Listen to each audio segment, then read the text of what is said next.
call the commission meeting for Thursday, June 18, 2026 to order. I'll lead us in invocation. I've asked Commissioner Fields to lead us in the Pledge of Allegiance. If everyone please rise.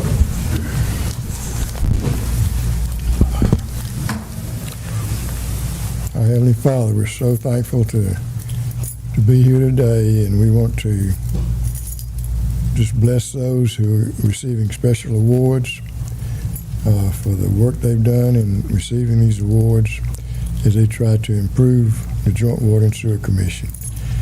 We ask protection for each one of our employees and bless their families, Father. Help them to just bring glory to you through what they do, and help them to realize how much they mean to this community. And Father, help us as a commission to understand that we're stewards of the people's money, and help us to be understanding of the problems we have, and just give us guidance, and help us do everything understanding that Jesus is our ultimate hope. And we just pray this in Jesus' name. Amen. Amen. I pledge allegiance to the flag of the United States of America and to the republic for which it stands, one nation, under God, indivisible, with liberty and justice for all.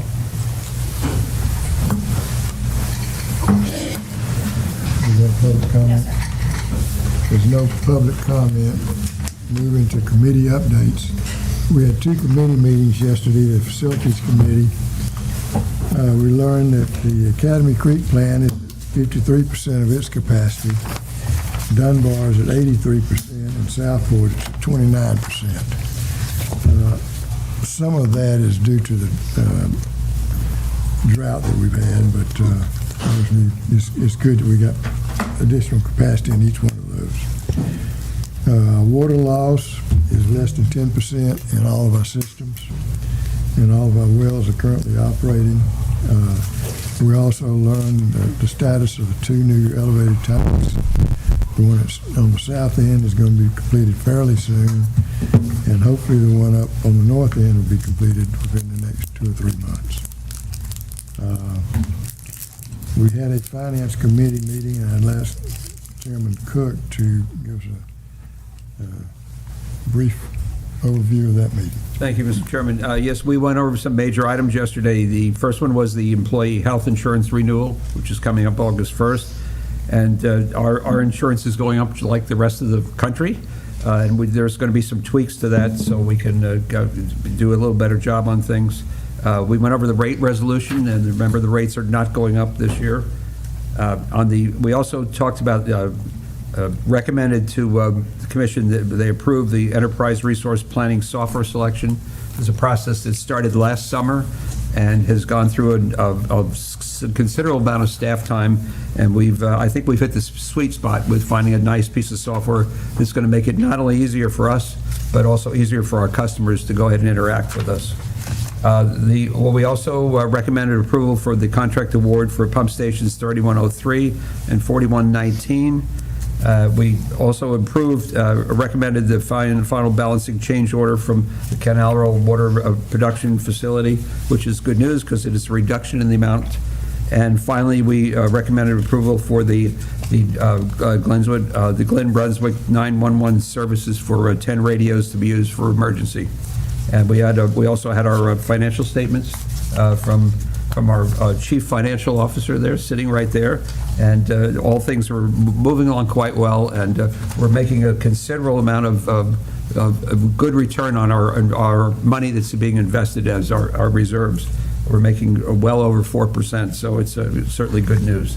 That includes my report, Mr. Chairman. Thank you, Commissioner Cook. Okay, the next item is staff recognition. Mr. Grosvenor. Randolph, is he here? Yeah. There he is. Come on down.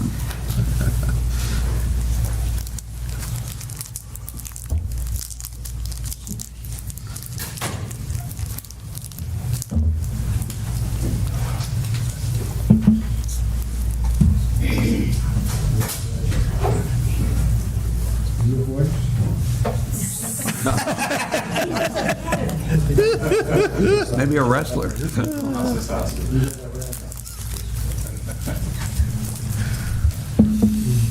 achieving the Georgia Class 3 wastewater operator certification. He also holds the wastewater collection system. Jordan, Water and Sewer, 2012 Systems Company Maintenance Group.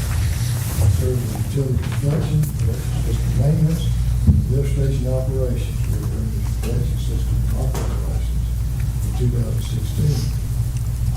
In May of 2023, he transferred to the wastewater treatment division and began training as an operator at Academy Creek. Boy, I'm gonna ask you a lot of questions.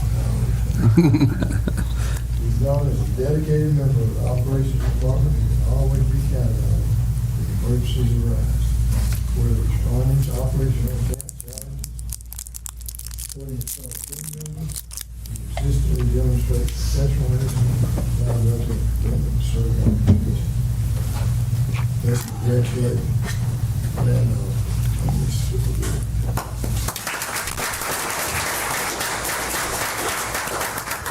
Now, that will be the State of Georgia Board of Examiners for certification of water and wastewater treatment plant operators. Laboratory Annex certifies Randolph Ag Group. Board, having given satisfactory evidence of the necessary certificate qualifications that is required by the laws of the state of Georgia, have been duly certified as a wastewater operator class 3 in the state of Georgia. Signed Margaret Doss, 18th day of June 2026. Congratulations.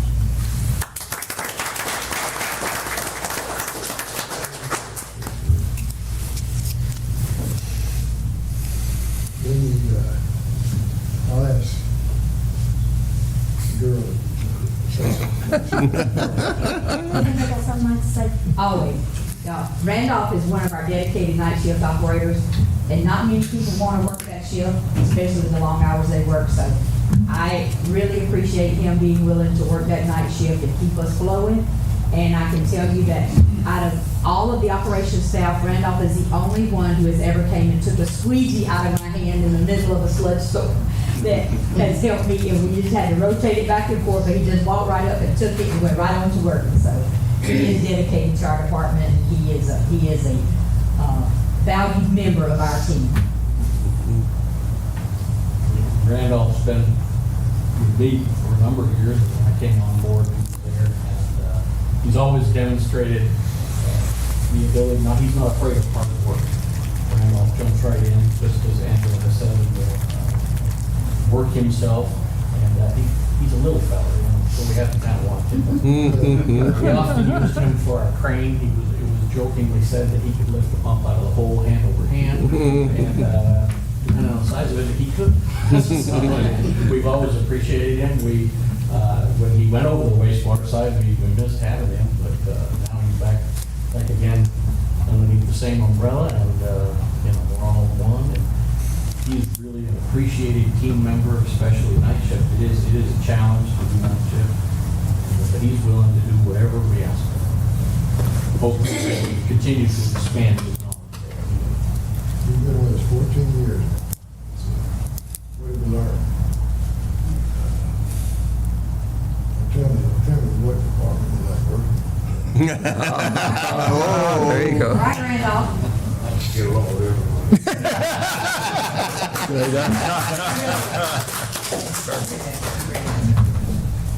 Which band you like the best? I never really worked with Dunmore or 29 that much. Okay. So I'm with So you like the cabin? He likes that night shift. There you go. Sorry to bring him out in the daytime too. But he still has to leave the clarifiers. Yes, he does. Yes, he does. You know, there's been a lot of money through. And he's great when we have pup problems. Pump problems. If we have any pup problems, he's on. You like the new sludge problems?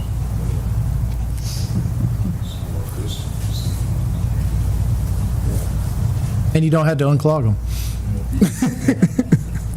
That's the way it works. We appreciate everything you do.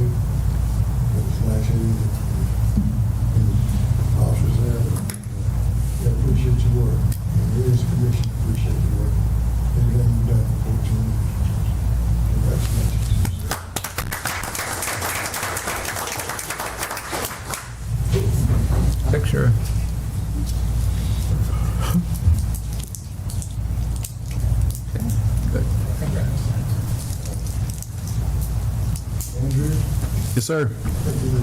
I will. I'm doing that. Yes, sir. Mr. Don, you want to come on up? Yes, sir. These are leadership development programs. And Andrew and Don have the foresight to start a program like this. But I've been in communities have it. You have to say, what it's running, it's developing leaders. Organization, which is good. The more leaders we can have, the better the organization will be. Absolutely. The more you know about an organization. Absolutely. Thank Don and Andrew for that. Thank you, sir. So this is the second year we've had this program, and one of the things when we got started with this is me and Ms. LaDonna have both spoke about to each other and to the folks that go through the program that organizations in general don't get better unless the people make it better. That's why we're here today to recognize the employees that finished this year's Leadership Development Program. So the program takes 10 months, and over the past 10 months, these 4 individuals have invested the first Friday of their month and a lot of energy into growing as leaders and sometimes participating in uncomfortable discussions, working through real-world leadership challenges, and they spend time thinking about how they can better serve their coworkers and, as a result, the organization overall.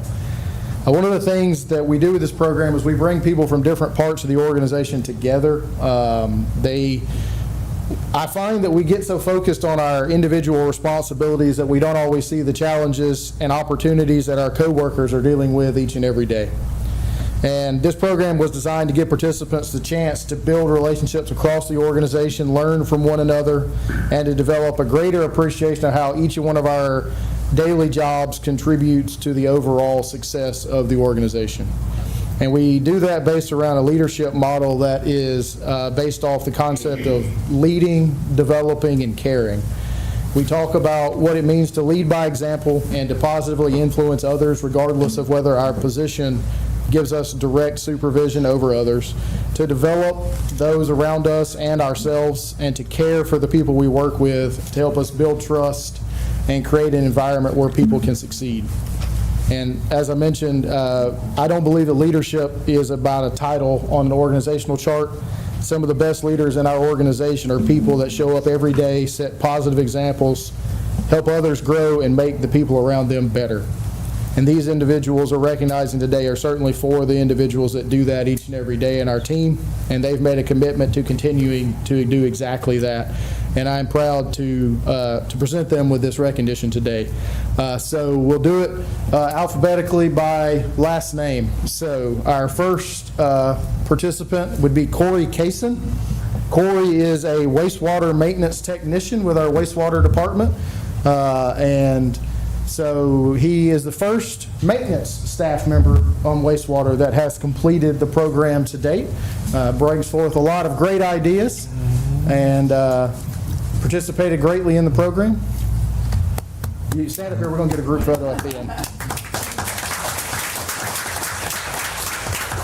This is actually Corey's 3rd time being recognized at this meeting in the last 18 months. So he's becoming a recurring team member here. Stacy Colbreth is our next team member. He's our senior utility inspector. Stacy's been with us for only a little over a couple years, right? Almost a couple years now. Almost 2 years now. Stacy's been in leadership positions in his career, but he wanted to take advantage of the opportunity to learn more about the different divisions that we have. Next one is Stephen Phones, who is a water distribution crew leader. And is by far and away our longest tenured water distribution crew leader, so we're glad that he stepped up and went through the program. Been with us a little over 10 years now, so he's our first distribution crew leader that has went through the program. So I think he may have inspired some of the other crew leaders to take a shot at it next year. And our last is Miss Brandy Singletary, who is our admin coordinator for water distribution. Couldn't just have all male perspectives in the program, so we had Miss Brandy join in, and she's a classic example of she doesn't have supervisory responsibilities over anyone, but she can have a tremendous impact on the folks that she works with each and every day. So This is the Leadership Development Program graduation for this year. We'll have another class that kicks off 1st of September. We take July and August off because the first Friday in July always coincides with the 4th of July. And so half the team doesn't seem to be here that day. And then the first Friday in August is usually the first Friday before school gets started, and a lot of people are a little chaotic at that point as well. So we'll get another bunch through here next year, looking for increased participation for some of the divisions that thus far have not participated, but certainly glad to have these 4 that have made it a successful program. And they've all committed to solving a leadership challenge in their everyday roles, and they all have someone of the other 4 that's going to be holding them accountable over the next few months to make sure that happens. So I'll let them keep those to themselves, but we're going to make sure it works. You'll see the improvements, Todd, don't worry. So congratulations to the team members.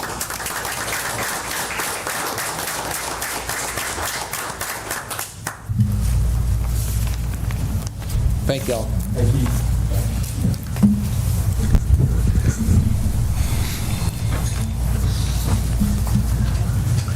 We'll move to the approval section of the meeting. Item 1 is minutes. Commissioner Watson. Okay, yeah. Mr. Chairman, I'd like to make a motion to excuse Commissioner Watson from today's meeting. Second. Motion second, all in favor? Motion carries 6-0. Thank you. First item is minutes from the May 21st, 2026 meeting. Mr. Chairman, I'll make a motion that we approve the minutes as submitted. Second. Motion second, all in favor? Motion carries 6-0. Item 2, minutes from May 21st, 2026 executive session. Mr. Chairman, I'll make a motion also on this executive session that we approve the minutes as accepted, presented, excuse me. Second. Motion second, all in favor? Motion carries 6-0. Item 3, 2026 employee health insurance renewal. Mr. Burrs. Yes, sir. I'd like to introduce Ms. Katina Tyndall with First Coast Benefit Solutions. She will give an overview of the renewal information, and then I will provide some suggested changes to our program based on the information provided by Ms. Tyndall. So, Thank you so much. Do you have the PowerPoint that all of if you scroll down, Okay. there you go. Oh, great. Well, you ask for it, you get it. That's wonderful. First of all, thank you to the commissioners who participated in some of the sessions prior to talk about this. It's a complicated process, and it gave you a little peek behind the curtain of what we do every year. This year was a little unusual because we've seen claims rise quite a bit, so you'll see as we scroll down. I will put my glasses on. Just a summary of the top, you have the dental was a 14% initial increase that was negotiated down. The vision was a 4% initial increase that was negotiated down to a 0, the dental to an 8. And your other lines of coverage, the disability and the life insurance, are all in a rate guarantee that was negotiated a couple of years ago when it was implemented.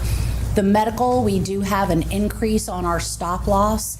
We've seen claims rise over the last several years, and this year was exceptionally high. And so we've been working on several different opportunities and strategies of programs that could be put in place to try to curtail some of the spending going forward without risking any of the value of the benefits to the employees. You all have continued to offer a very rich benefits package. I know the employees appreciate it. We certainly hear that in the meetings, and we know that that is key for you all to continue to do. So all of those strategies align with your wishes of continuing to offer a comprehensive plan for your employees. We took that stop loss premium out to market with 16 A-rated carriers. Of the 16, we received 4 quotes. Some of those were pending additional claims data. When that claims data was submitted, 3 of them bowed out due to ongoing issues that were more than they initially thought. And the one quote that we received back was not competitive, so our recommendation there would be to renew. We then took it out to captive self-funded carriers, and that best rate came back right at where you are. And we also decided to go back out to market and just look at what it would look like if we got rid of self-funded altogether and went back to fully funded or level funded of the Aetna, Anthem, Blue Cross and Blue Shield, Cigna, and United Healthcare. We only received a quote back from Cigna. The others declined a quote due to claims, and the Cigna quote was just right at where you are. Obviously, if we go back to fully funded, if we have a good year, the insurance keeps all the money. So the reason we went to self-funded is because there was an opportunity to save quite a bit in lower claims years, and so far, that's been successful. Now we're met with some additional challenges.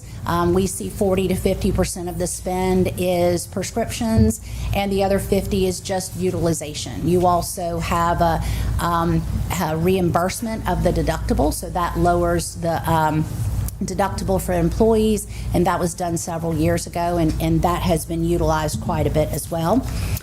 You'll see the claims information at the bottom just shows you the medical claims and then the prescription claims. You can see of the 2.2 for just the 9 months of claims that we're at, knowing that we still have a couple of months to go. On the next page, you'll just see the actual stop-loss renewal, which just charts out what this is to show you that your physical cost of increase is $233,000, and then another $700,000 plus in expected claims. The $700,000 plus is not a real number, it's an expectation, it's a projection. Our hope is that by putting some of these things in play, that we won't have that outcome. We'll continue to monitor the claims as we do all year, and we'll have strategy sessions with leadership to go over anything that we need to benchmark or move around mid-year at the end of the year. Mr. Burrows, I will hand it over to you to go over the recommendation. All right, thank you very much, Mr. Taylor. So we'll scroll back up here just a minute, look at our claims history. We've been self-funded since fiscal year 21. The first 4 years, we averaged 1.5, just shy of $1.6 million on insurance costs. It went up to 1.7 last year, and this year we're projected through year to date, because of the insurance year goes to August 1st, we only have 9 months worth of data, to be at $2.6 million on health insurance this year. And as Ms. Tyndall stated, there's a chance it could go up another $700,000 next year. So with that in mind, we've put forth the following recommendations. First, as review of the claims data, we do not have names on this data, but we found that 55% of the claims spend is by spouses that are covered by the health insurance program and not by employees. And in order to better allocate the funds, the expense to where it is being spent at, we are reducing employee-only coverage deductions and increasing deductions that include spouses. So you see a reduction there on the 3 plans for EO is employee only, EE and SP is employee and spouse, EE and CH is employee and child, and then family is employee, spouse, and child. So those are increased deductions on the biweekly payroll for all 3 types of plans. The employee-only coverage, 50 of the 104 people that take coverage through our program are employee-only coverage. Dental, mentioned an 8% increase on dental. Luckily, dental coverage is fairly cost-effective, so an 8% increase is $1.80 for employee-only coverage and $4.50 on the family coverage. Vision, no change. And as Ms. Tyndall mentioned, all of those other lines of coverage were in a rate guarantee, so there's no change in any of those. The HRA plan is where we reimburse deductibles. Previously, when we started, it was at a 50% level. We were having really good claims years, so we increased it to 75%. The recommendation is that we back that back down to a 50% level. For example, the $3,500 deductible plan, which is the overwhelmingly chosen plan amongst our staff, if you have charges against the deductible, we will reimburse up to $2,625 of those claims to you. You actually send in your explanation of benefits and it gets added to your next check. And so we'll be reducing that to 50%, which would be $1,750 instead of $2,625. Note that that will only impact employees who have changed claims that are charged to the deductible. Right, so that's, to be clear, routine claims are not charged. No, routine claims, wellness visits, things like that. All right, yeah. Prescription coverage isn't charged to the deductible, anything like that. This is Procedures or tests. I got to get MRI. I've got to get certain things like that. I go to the emergency room. If you go to the emergency room, you're hitting your deductible. I'm just going to throw it out there. Definitely. No way around it. The next one, again, 55% of our insurance claims are generated by employee spouses that are covered by the plan, and I believe 8 of the top 10 claimants are spouses as well.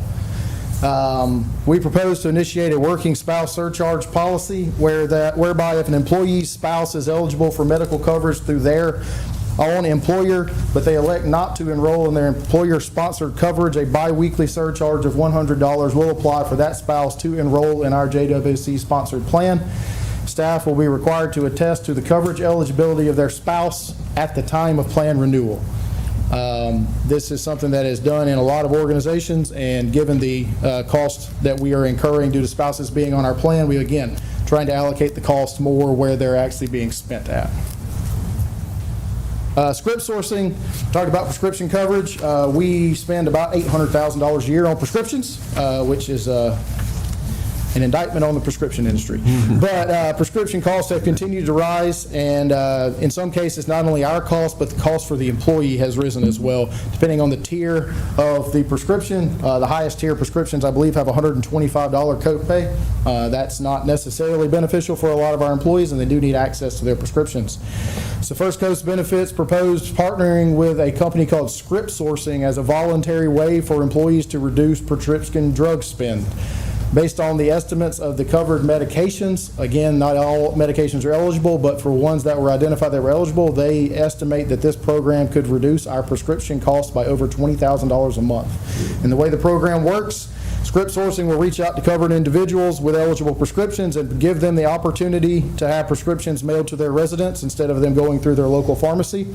It does not go through the insurance, it goes through Script Sourcing. They source these prescriptions directly from the manufacturer or from other what are known as Tier 1 countries such as Canada, the UK, and Australia. And they'll be mailed directly to the employee's home, most likely with zero cost out of pocket to the employee. Script Sourcing only is paid based off the money they save us, and so they take a percentage of the savings. So employee doesn't even have to go to the pharmacy, they just send it to them, so our employees will, if they have prescriptions that are covered under the program, be receiving calls from Script Sourcing. Ms. Tyndall's team will be reaching out as well to help explain to those employees that there will be a random phone call you're not expecting that is going to show up, and gives them an opportunity to do that. These are programs that are put in place to try to help lower the overall cost of health and prescription coverage for our organization and ultimately our ratepayers. So with that, those are the recommended changes to the plan. Ms. Tyndall has laid out that we will be renewing our stop loss with Symetra. Obviously, the administrator is still United Healthcare, so we recommend moving forward with the employee insurance coverages to start August 1st as presented. If this is approved today, we have open enrollment meetings scheduled for next Thursday and Friday for staff. I have a question for Ms. Tyndall. We're happy, I assume you're monitoring United Healthcare as the third-party administrator? Yes.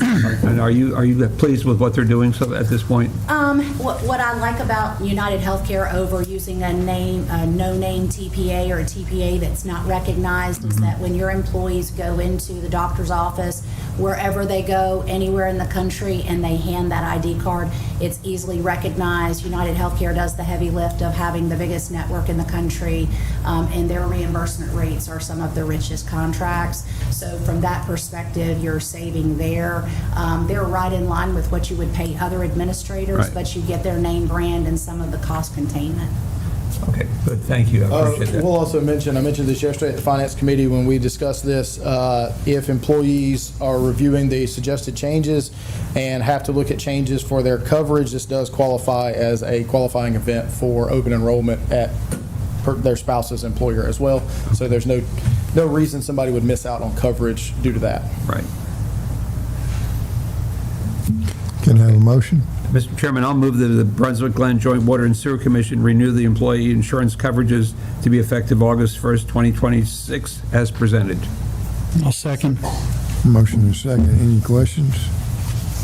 I just want to thank all the people involved with the hard work. The Brain Trust is doing very well with getting all the information together. It's a lot to consume and pick through, and I think I appreciate, Ms. Tittle, your input on that, your expertise, and having the meetings with the different commissioners to keep us up to date on the options. I appreciate that.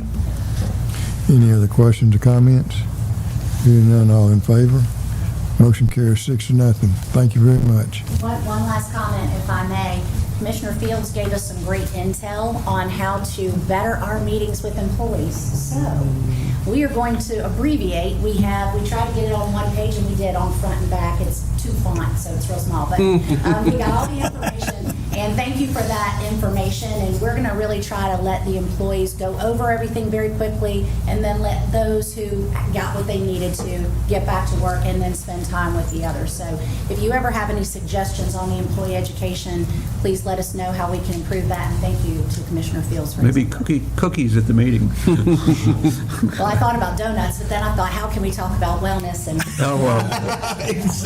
oh well. Popcorn. There should be fruit trays and vegetable trays available. You've gone to meddling now.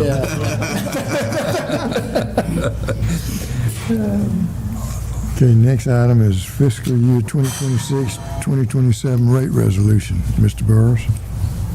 All right, so our fiscal year 27 begins July 1st. We presented a budget in April that was approved. This has been submitted to the city and the county per our operating agreement for their review and comment. It has been reviewed and there's been no comments. So we're setting forth the rate resolution to support that budget. There are really only 2 changes. The important takeaway is there is no changes to usage charges for residential customers or commercial customers as a result of this. So our changes are to the BOD and TSS surcharge from industrial customers. For large industrial customers that give us more than 200 milligrams per liter of BOD or TSS, they are charged a per pound surcharge above that rate. This impacts about 3 customers, very large customers, and that is because those numbers are calculated on a 3-year rolling average cost of treatment at the Academy Creek facility, because all of those discharges go to the Academy Creek facility. So those are increasing as a result. The other ones, there's some minor formatting changes that are identified throughout. The other one is the change in the cost of the 5/8, 1 inch, 1.5 inch, and 2 inch meter set prices. These are flat rates that we charge for all of those sets. Anything above that is charged at cost. So we take all the part components that go into a meter set in order to calculate this, and this is simply based off the cost of the materials to put them in the ground. So the most significant change, and I used this yesterday, was for the actual tapping saddle has went up from like $38 to $81 a piece in the last year. So those material costs, we do not make any money on the materials. That is just the material cost, that what it takes to put it in the ground. Labor cost has been consistent for years that we charge in setting these. So those have updated slightly. So for a 5/8 by 3/4, which is by far and away the most standard meter cost, installation prices went up from $765 to $850. But those are the changes that we have for you, and we request approval of the rate resolution to be effective July 1st, 2026. Again, no changes to monthly base charges, REU charges, or volumetric charges for water or sewer. Can I have a motion? Mr. Chairman, I move that the Brunswick-Glynn Joint Water and Sewer Commission approve the attached rate resolution for the fiscal year ending June 30th, 2027. Second. Any questions, comments? Hearing none, all in favor? Motion carries 6-0. Thank you, Andrew, for everything you did for this. Next item is Enterprise Resource Planning Software Selection. Mr. Burrows? Yes, sir. Now, we went into great detail on this yesterday. We'll be happy to do so again, but for the sake of brevity and everyone's awakeness, we will discuss the Enterprise Resource Planning software here. That is the software that we use to do accounting, procurement, billing, and customer service functions. Currently, our software program is an on-premises software that is hosted on a JWC on server. That package was purchased in 2014. It's being effectively phased out by the provider, and also it is limiting in what we can provide from a customer service platform. Is very administratively heavy, and a lot of duplicate entries have to be made, and has very limited reporting capabilities, as Mr. Owens went through yesterday, not only in this portion of the presentation, but also in the going over the financials. Last summer, we put out a proposal. We got 10 proposals for utility billing system. 5 people scored the proposals. That gave us a short list of 5 in which we sat through demonstrations of all of those from the sales teams. There were 4-hour demonstrations. We requested additional clarification for some of those proposals on system capabilities and their implementation practices. And for the 2 highest scoring proposals, we contacted reference utilities and got demonstrations from the reference utilities for how they were utilizing the software. Because often the sales team shows you what it will do, and the reference utilities show you what it does do. So after scoring, the second round of scoring, the highest scoring proposal was submitted by Tyler Technologies with a final scoring average of 86. Do have a presentation that we can get into if necessary, but at this time we did go through that yesterday. In the fiscal year 27 capital projects plan, we approved a budget of $565,000 for implementation and initial software cost. We have reviewed the initial proposal submitted by Tyler, and we'd like to proceed with negotiating a contract for the implementation.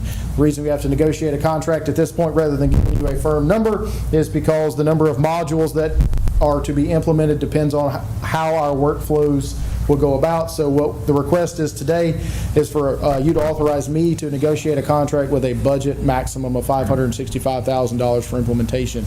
The annual recurring fees for the software as a service contract, so this will be a cloud-based software instead of on-premises, is currently estimated at $146,269 annually. There will be a period of time we will be running dual softwares as we're going through implementation. So the fiscal year 27 budget does not include the SaaS contract with Tyler Technologies, but it will be implemented in the fiscal year 28 budget on the operating. Those initial software costs will be out of that $565,000. This is looking at somewhere between 12 and 18 months for final implementation of this product. And at the end of the day, we are looking forward to having a more flexible, more user-friendly, and better system for us, as Mr. Owens eloquently said yesterday, so that we can manage our business instead of managing our software. So the request is, again, for the authorization of me to negotiate that contract with a maximum budget of $565,000. Can I have a motion? Chairman, I move the Brunswick-Glynn County Joint Water and Sewer Commission authorize the Executive Director to negotiate a contract with Tyler Industries for the implementation of new enterprise resource planning software program with a budget of $565,000. Second. Motion second. Any other questions? I will note that Tyler Technologies is the ERP provider for the county as well. I was gonna, yeah, that's good. Is there, so you mentioned that the software licensing fee, the ongoing fee, will that be offset a little bit with tech services that we currently have to Yes. pay for the on-site server? And Not necessarily for the on-site server, but the Tyler program potentially can replace up to 3 other current software packages we utilize. Okay. Now, those are not $100,000 software contracts we have. Somewhere in the order of $50,000, $50,000 worth of software we currently purchase that could be done away with by implementation of Tyler. And it gives it one clearinghouse for everything. Just as brief, I won't go through the whole presentation, but I do want to show one of the main reasons we want to go with a new ERP is to provide a much better online customer portal. Right now, our customer portal is not effective for our customers and really not effective for us either. Getting signed up to pay online often requires you to call or come down here and us to walk you through that. This is very user-friendly, and you actually have the ability to go on through your customer portal if you're moving to request shutting off a service, starting service at a new location. These are things that we should be able to offer in 2026, and this will give us the opportunity to do that. And this integrates also with the other software that we use for the meter. Yes, this integrates directly with the meter software, and one of the things that we'll be doing as part of this agreement and part of that ongoing subscription fee is we'll be purchasing an API so it works with our CityWorks work order software as well, because right now we enter things in 2 different locations when it comes to customer accounts. This will all be automated once they get done. Well, allow me to restate. They have guaranteed me that it will all be automated when it gets done. Yeah. Thank you. No further questions, Chairman.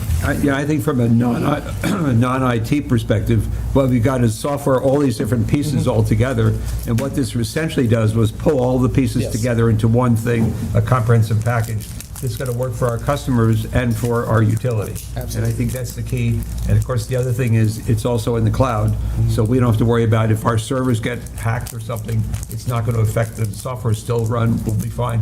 If we're in an emergency situation and we have to have people away from here, they could still run, they could still do the billing, they can still do work on the system, and it's really key. And we'll actually be able to, if there's interest from individual commissioners, once this is implemented, that we can generate individualized dashboards for what information you want to view that is real time. You just log into the system and there it is. So you'll have a lot more visibility into what things are being done and how they're being done. Any other questions? Hearing that, all in favor? Motion carries 6-0. Thank you. Next item is contract award, pump station 3103, 4199, rehab and force main phase 1 services. Mr. Burrows. All right, GIS is just not working for me this week, so it's locked up again.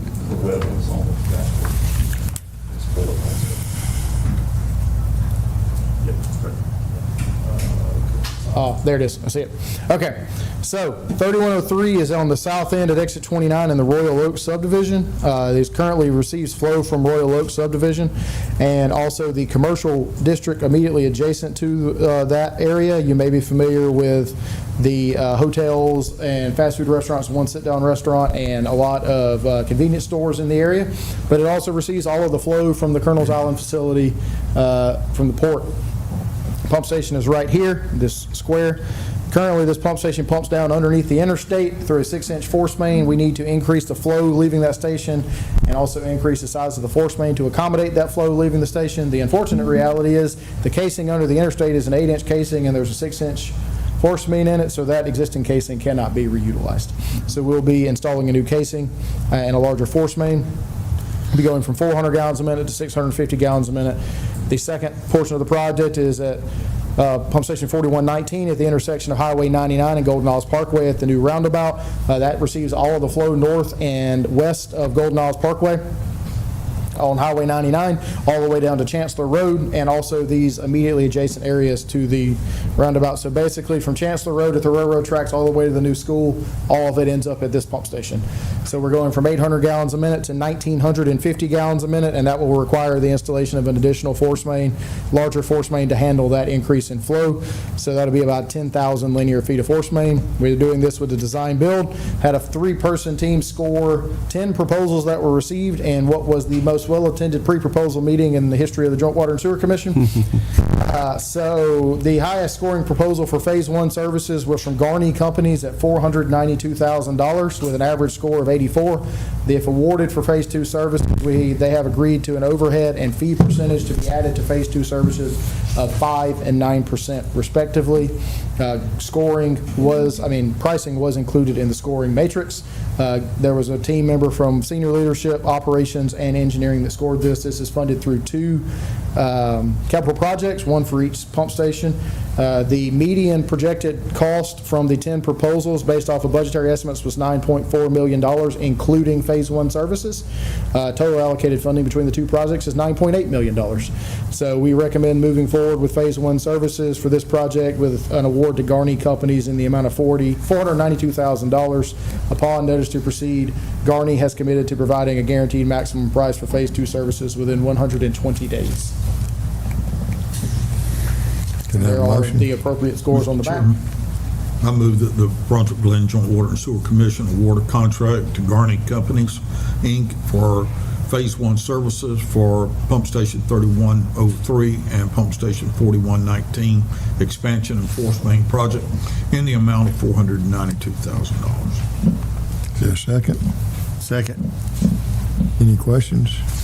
Mr. Chair, I would just say that, obviously this project is a direct result as well of the port expansion, and there's continued discussion with the port to hopefully support this project as we continue to move forward. But Thank you.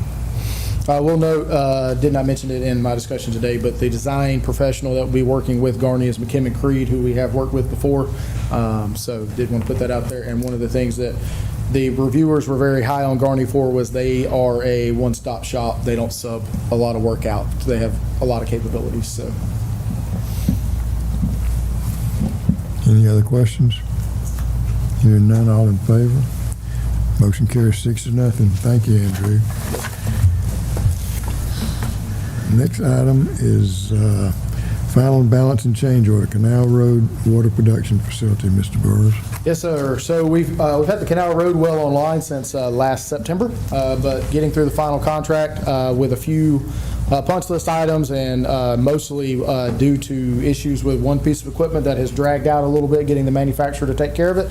We bring to you today a final balancing change order, which is a deduction for quantities of additional items that were not used and a time extension. So the reduction in contract price is $350,693.26. There is a time extension to balance out through February 17th. And so the recommendation is that we do approve this final adjusting change order so that we can pay out final retainage and close out this project. Do you have a motion? Mr. Chair, I move that the Brunswick-Glynn Joint Water and Sewer Commission approve the final adjusting change order as project time extension with an additional final project completion date of February 17th, 2026, and adjusted final contract amount of $4,816,306.74. I'll second the motion. Motion and a second. Any questions? This is a deduct, right, This is a deduct, yes, sir. of $350,000. Yes, sir, that's correct. All in favor? Motion carries 6-0. Next item is Glenn Brunswick 911 Services Agreement for External Entities. Mr. Burris. Yes, sir. Glynn County and the City of Brunswick established a joint public safety communications department to oversee radio coverage for emergency services, fire, and police. We have purchased 10 radios and utilize these 10 radios during emergency response efforts in the event of the loss of cellular service through their radio system. It's an 800 megahertz system. We enter into this an annual agreement, and what this does is allow us to utilize their services, and they charge us a monthly per radio fee to use their network, $55, so it's a $6,600 annual contract. We do not have access to the channels that include police, fire, and EMS services. We have our own separate channels, but we found out that we knew these were a great idea, but when Hurricane Helene and everybody lost cell service for 12 hours, this was the only way we could communicate with each other. So these are very critical for the operations during emergency response. Hopefully we don't have to use them again, but we need to be prepared if we do. Can I have a motion? Mr. Chairman, I'll move the Brunswick-Glynn Joint Water and Sewer Commission enter into the Brunswick-Glynn Brunswick 911 Services Agreement with the Glenn County Board of Commissioners. Second. Motion second. Any questions? Hearing none, all in favor, raise your right hand. Motion carries 6-0. Thank you. Next item is dedication of infrastructure and their easements. Mr. Klein. All right, Chairman, Commissioners, good afternoon. Thank you. Yes, this item is dedication of infrastructure and a few easements, and also one warranty deed, which is a parcel for a pump station related to private development of Altama Plantation subdivision in the northern part of the county up by exit 42. And I also would like to recognize Mr. Chuck Munn is in attendance here. Mr. Chuck is Director of Development with HIC Land, Hoyer Investment Company, and also Mr. Trevor Peters next to him. Trevor's Principal with Thomas and Hutton Engineering, the engineer of record, and also project manager for this project as well. Altama Plantation is a multi-phase development. We're talking about here now what's finished is phase 1, associated infrastructure to connect phase 1 to the public system, as well as a little bit of extension up towards what's going to serve the next phase, phase 2. Phase 1 is about 159 residential lots, new connections to the commission system. Phase 2 will likely be somewhere around 130. Total build out somewhere around 2,000 residential lots. There's also a strip of commercial and multifamily property that's still being decided there. That'll be additional development as well. I can scroll through here, this was discussed in depth yesterday at the Facilities Committee. And also, I'm going to jump over here. Oops, I thought I was, right? Still hadn't pulled up. Do all the commissioners understand where this is? Yes, so exit 42 here. If you're familiar where Buc-ee's is right here. And Alabama Plantation is the development over here to the west of the interchange, or exit 42. And also, Commission may recall, we're working with them on the property up here for a potential future wastewater treatment facility.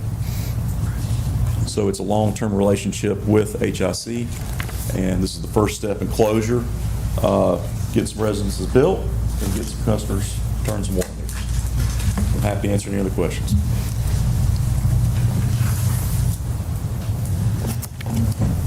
Can I have a motion? Chairman, I move the full commission accept this infrastructure with associated easements as applicable. I'll second. Motion second. Any questions?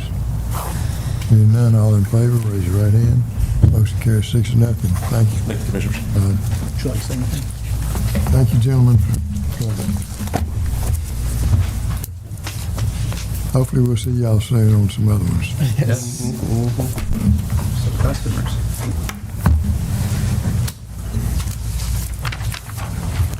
Next item is Executive Director's update. Yes, sir. I want to inform everybody, obviously have a couple holidays coming up over the next, before we meet again, so we'll also be closed tomorrow for the Juneteenth holiday and also closed for July 3rd for the July 4th holiday, for the 250th edition of the July 4th holiday.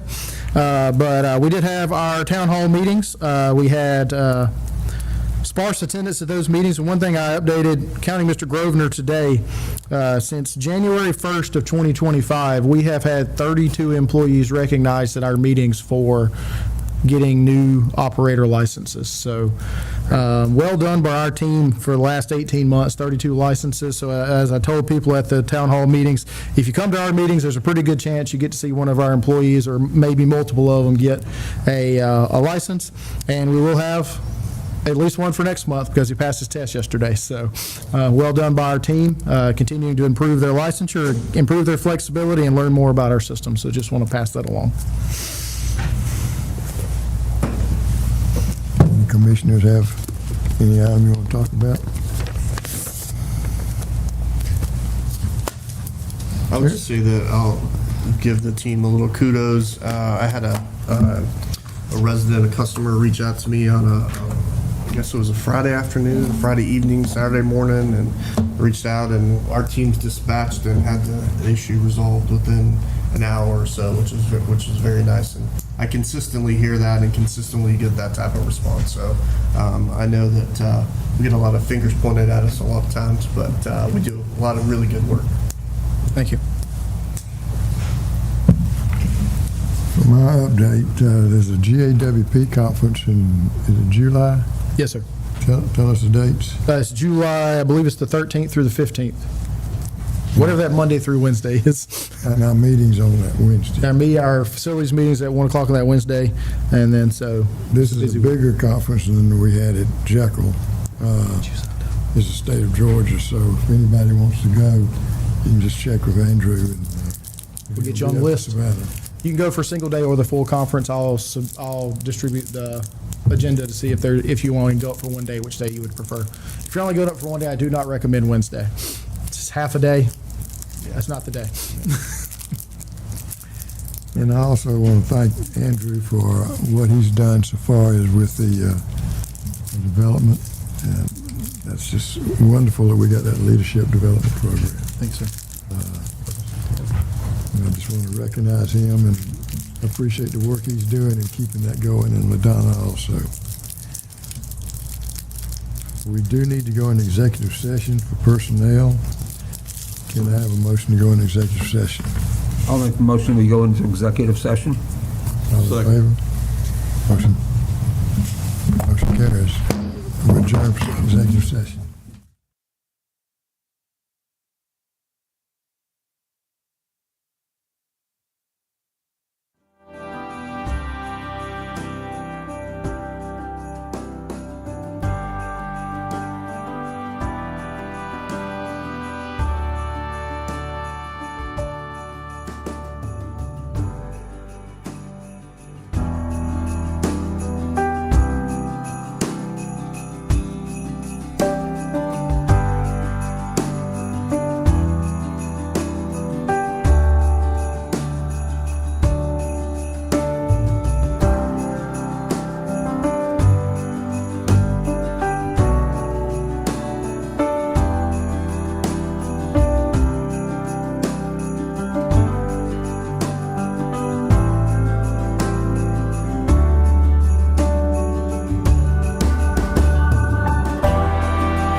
Can I have a motion to come out of executive session? Motion to come out of executive session. Second. All in favor? Motion carries 6-0. Okay. Chairman, I'd like to make a motion that we, that approve the executive director's contract, annual contract as discussed. I'll second. Effective July 1st. Pardon? Effective July. Effective July 1st, I'm sorry, I'll second that. 2026. All in favor? Motion carries 6-0. Can I have a motion to adjourn? Mr. Chair, I make a motion that we adjourn. Second. All in favor? Okay. Meeting's adjourned. Thank you. Field.